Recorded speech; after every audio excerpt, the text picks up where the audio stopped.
Partai Keadilan Sejahtera (PKS) dianggap blunder dengan langsung memasangkan Anies Baswedan Sohibul Iman untuk bertarung di Pilgub Jakarta. Di tengah wacana duet Anies Sohibul Iman, PDIP terus menjalin komunikasi dengan PKB. Akankah membentuk poros baru? Kita bahas sore hari ini di program Rumah Pemilu bersama dengan analis komunikasi politik dari Universitas Padjadjaran, ada Kunto Adiwibowo. Selamat sore Mas Kunto, terima kasih sudah meluangkan waktu untuk Rumah Pemilu.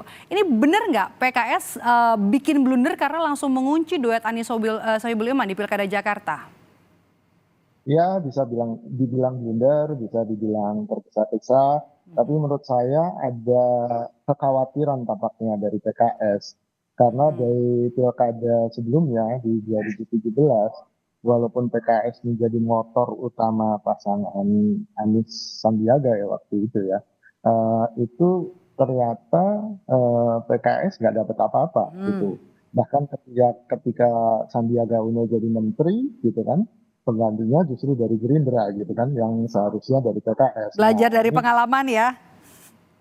betul, belajar dari pengalaman itu PKS nggak mau ketinggalan kereta, nggak Mhm. mau apa dia kehilangan momentum dan tampaknya ini dia manfaatkan secepat mungkin untuk bisa mengunci pasangan Anies dan Sohibul Iman. Tapi kan sekali lagi belum ada kecukupan kursi ya dari PKS sendiri untuk mengusung sendiri, sehingga akhirnya ini akan ya resikonya macam-macam akhirnya. Tadi deadlock juga bisa, lalu kemudian Mhm. ya partai lain tentu ya buat kami apa ketika PKS dapat calon wakil gubernur kan Mhm. gitu. Oke, oke. Ini akan merepotkan nanti ketika PKS berkomunikasi politik dengan partai-partai lain gitu sih sebenarnya. Oke, repot ya nanti untuk membuka koalisinya karena kan kalau misalnya udah jadi tawaran paket lengkap ya dari PKS. Tapi menurut Anda nih, Mas, duet Anies Sohibul Iman aman ini sebenarnya aman nggak sih, atau sebenarnya masih bisa digocek lagi, masih bisa diutak-atik? Kalau menurut saya dari tadi ya, dari eskalasi. Tadinya kan Pak Mhm. Sohibul Iman calon gubernur, beberapa hari jadi calon wakil gubernur gitu. Mhm. Beberapa hari kita nggak tahu lagi jadi apa kan gitu. Mhm. Mungkin becek lagi dan sangat mungkin berubah ketika tawaran dari partai-partai lain gitu. Mhm. Ini kan PKS terkenal apa ya, di kematangan politiknya masih kurang dalam Oke. artian untuk membangun koalisi, bernegosiasi gitu kan. Dalam beberapa hal sejak tahun 2017 kelihatan bahwa PKS tampaknya dipandang terlalu naif di antara teman-teman partai politik yang lain gitu, Mhm. sehingga kenaifan ini banyak dimanfaatkan oleh partai-partai politik yang lain. Nah, ini pun juga kelihatan bagaimana PKS juga kelihatan apa ya tadi, khawatir, cemas, terus kemudian melakukan move yang menurut saya bisa merugikan PKS sendiri gitu. Kalaupun akhirnya ini dibongkar pasang lagi, sangat mungkin, apalagi Anies juga berkomunikasi dengan Mhm. banyak partai lain kan, Yang mau dengan kadernya PKB. jadi wakil, ada di posisi wakil ya? Betul, betul. Dan Mhm. semuanya pasti ingin kadernya jadi posisi wakil, karena Mhm. problemnya Pak Anies ini bukan dari partai manapun Ya, gitu oke. kan. Nggak ada yang mau ngeklaim juga gitu, itu yang jadi masalah. Nah, nanti ketika ya kan Anies sudah diusung oleh PKS, ya udah Aniesnya PKS saja gitu, bisa-bisa begitu kan, dan bisa-bisa PKS nggak kebagian lagi kalau wakil gubernur gitu. Mhm. Mhm. Oke, kita lihat ya, ini kan yang sudah mengusung Anies juga adalah PKB. Menurut Anda PKB ini bakal legowo nggak? Karena kan kemarin di Pilpres sudah pasangannya kan Amin, sekarang aman lah gitu. Ikhlas nggak kira-kira PKB? Ya, PKB pasti ingin dapat sesuatu ya Mhm. gitu.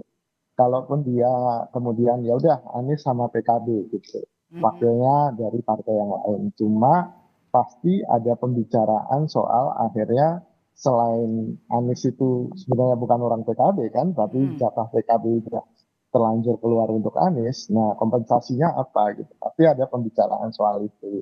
Nah, ini kan yang kemudian menurut saya juga masih diperbincangkan untuk membentuk koalisi ini, baik itu dengan Nasdem, dengan PDIP, Mhm, dengan PKS sendiri gitu. Jadi mhm.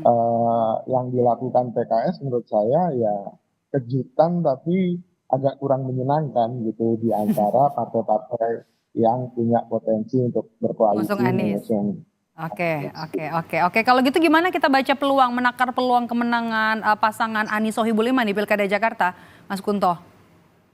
Ya pada intinya kan nggak ada orang yang memilih calon wakil gubernur ya Mbak ya. Pasti semuanya memilih calon gubernurnya kan gitu. Mhm. Nah, ini kan yang jadi kartu bagusnya Pak Anies gitu kan. Oke. Orang memilih saya gitu kan dan elektabilitas saya tinggi gitu. Nah, itu yang kemudian jadi dagangan Pak Anies ke partai-partai politik yang lain. Sehingga kalaupun dipasangkan dengan siapapun dari partai manapun, saya juga punya potensi menang kok gitu. Paling tidak itu jualan Pak Anies hari ini yang menurut saya jadi apa ya nilai politik yang tinggi gitu. Sehingga Mhm. kalau mau dengan Pak Soebul Iman ya peluangnya cukup tinggi gitu.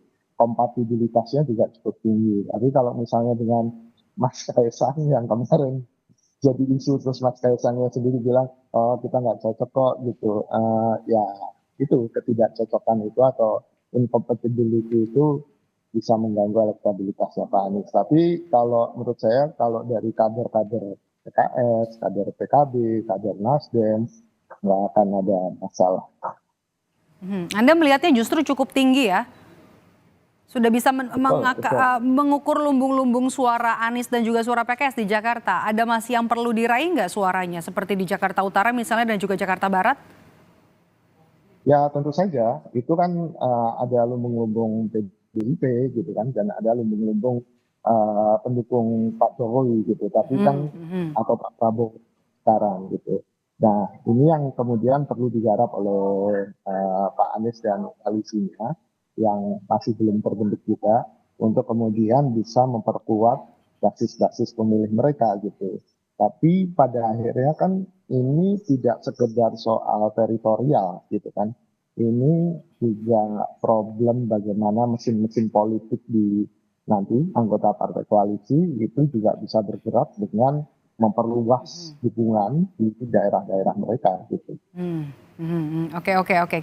Kita pindah ke sisi yang lain nih, selain Anies nih, ada juga nama Ridwan Kamil kan yang digadang-gadang juga jadi penantang kuat Ridwan Kamil di Pilkada Jakarta. Partai yang tergabung dan dalam Koalisi Indonesia Maju juga masih mengkaji nama yang bakal diusung di Pilkada Jakarta untuk jadi lawan Anies ya, RK. Eh, Kim ini bakalan benar-benar serius untuk ngusung Ridwan Kamil apa kemudian ada nama lain yang justru dimajukan selain RK? Sampai sekarang kan belum ada nama lain yang cukup kuat ya bisa Mhm. menggantikan RK ya Mbak. Gitu. Karena walaupun masing-masing melakukan survei gitu kan, tapi nama Anies masih paling besar menurut saya gitu kan. Lalu disusul RK gitu. Nah setelah RK ini menurut saya belum ada nama yang cukup kuat lagi karena selisihnya cukup besar soal popularitas, soal elektabilitas juga cukup besar sehingga pasti tim menghitung untuk memajukan tokoh yang punya modal elektabilitas yang kuat karena ini kampanyenya cuma sekitar 3 bulanan dan dalam 3 bulan agak susah tuh menggeser elektabilitas Anies yang cukup tinggi gitu. Nah, di lain sisi, Golkar yang punya Ridwan Mhm, Kamil ini mhm. kan juga punya masalah di Jawa Barat gitu. Karena Aha, aha. Oke. ya, Ok, saya juga nggak punya calon tapi lagi kalau kalau sehingga gitu ya Mas Kunto kira-kira nama lain nih kalau bukan RK nantinya, siapa nama lain yang juga bakalan, diusung oleh Koalisi Indonesia Maju? Kaisang ya. Kaisang? Ya, itu kan kartu yang belum keluar kan gitu. Karena buat apa susah-susah ke MA kemarin Mahkamah Agung sehingga mengubah batasan usia juga untuk calon Mhm, gubernur kan gitu. mhm, oke. Sehingga ini bisa tiba-tiba keluar di akhir gitu. Itu sangat mungkin sih. Mhm. Tapi cukup kuat nggak Kaisang jadi Jakarta Satu atau Jakarta Dua atau karena faktor akseptabilitas dari istana? Ya, kalau menurut saya karena Kim dan istana merasa percaya diri punya resep untuk memenangkan pilkada. sebagai replikasi pemilu atau pilpres kemarin gitu. Sehingga dengan resep yang sama mereka percaya diri Kaesang akan bisa juga menang di pilkada Jakarta gitu. Oke, kalau itu akhirnya nanti Golkar legowo ya, kadernya nanti dilepas dari Jawa Barat yang kemudian yang memang potensinya besar untuk menang ya, dan kemudian melepaskan Ridwan Kamil ke Jakarta. Tapi menurut Anda membaca dari pernyataan-pernyataan dari Partai Golkar termasuk juga Ketua Umum partainya yang sampai saat ini belum fix, belum rela sebenarnya untuk melepaskan RK. Anda membaca seperti apa, Mas Kunto? Ya ini semuanya sebenarnya belum fix Mbak. RK juga belum fix, Anies juga fix gitu kan. Karena memang dinamikanya kita tunggu sebulan ini lah. Bulan Juli ini jadi klimaksnya gitu. Jadi klimaksnya bagaimana akhirnya komunikasi politik antar partai itu akan bermuara kemana gitu. Akan jadi apa koalisi gitu kan. Dan akhirnya nama-nama yang muncul akan siapa gitu. Kalaupun ternyata ada 3 porosnya Pak Anies, porosnya RK, dan porosnya Kaesang gitu tiba-tiba, itu juga sangat mungkin. Dan yang dirugikan justru porosnya RK kan gitu, karena akan beririsan dekat dengan porosnya Mas Kaesang gitu. Nah ini yang kemudian juga diperhitungkan pasti oleh Golkar, jangan sampai saya kejebak nih udah nggak dapet Jawa Barat, nggak dapet Jakarta juga kan gitu. Ini yang kemudian jadi pertimbangan di Golkar pastinya. Oh ini menarik nih, kalau kita ngelihat poros di Pilkada Jakarta, ada porosnya Anies, porosnya RK sejauh ini ya. Kemungkinan ada peluang 3 poros kah di Pilkada Jakarta nanti, Mas Kunto? Ya tadi ya, porosnya Mas Kaesang bisa tiba-tiba muncul gitu. Oke. Ya kan? Dan itu atau kan justru poros PKB PDIP nanti? Ya kalau PKB PDIP tampaknya juga ke Anies kok Mbak gitu. Oke. Ya, karena kan sejauh ini kan juga PKB lebih dekat ke Anies gitu kan. PDIP pun juga beberapa kali menunjukkan sinyal-sinyal yang mendekati Pak Anies gitu. Jadi tampaknya akan mengkerucut ke situ, tapi saya nggak tahu. Sangat mungkin juga ada kejutan-kejutan nama baru. Kalau RK nanti jadi ke Jakarta, apakah kemudian Gerindra akan sapu bersih di Jawa Barat, Mas Kunto? Ya enggak juga. Kalau Enggak menurut juga. saya tidak ada yang pasti dalam pilkada Mbak. Gitu. Walaupun peluang kemenangannya besar untuk Pak Deddy Mulyadi, tapi pasti ada perlawanan sengit dari PDIP gitu yang nantinya katanya mau mengajukan Bu Susi gitu kan. Dengan tenggelamkan kan juga cukup punya daya ungkit yang tinggi gitu kan. Belum lagi PKS yang memang basisnya di Jawa Barat gitu. Jadi bukan hal yang mudah bagi Gerindra untuk memenangkan Jawa Barat, walaupun nanti Ridwan Kamil ke Jakarta. Walaupun udah 2 kali menang pileg ya di sana ya Gerindra ya, 2 periode ya. Oke, kita bahas soal ini deh, peta politik Mas Kunto. Anda melihat peta politik di Pilkada Jakarta ini berulang ya dari Pilpres? Tampaknya akan seperti itu ya. Tampaknya akan mengulang apa yang ada di Pilpres 2024 dan ini jadi mini Pilpres atau sangat mungkin PDIP bergabung dengan PKB kan akhirnya, dan PKB juga akan bergabung dengan koalisi perubahan sebelumnya, sehingga sangat mungkin 2 jadi berhadapan-hadapan. Ini masalah pro Jokowi anti Jokowi akhirnya narasinya, Masih ada ya. Jadi kemungkinan sentimen yang dimunculkan bisa jadi itu. Apalagi kemudian kalau Kim mengusung Kaesang sebagai perwakilan atau sebagai calon gubernur ya gitu, dan bukan Ridwan Kamil, maka akan terasa hawa Jokowi sebagai aktor utama dalam Pilkada Jakarta ini.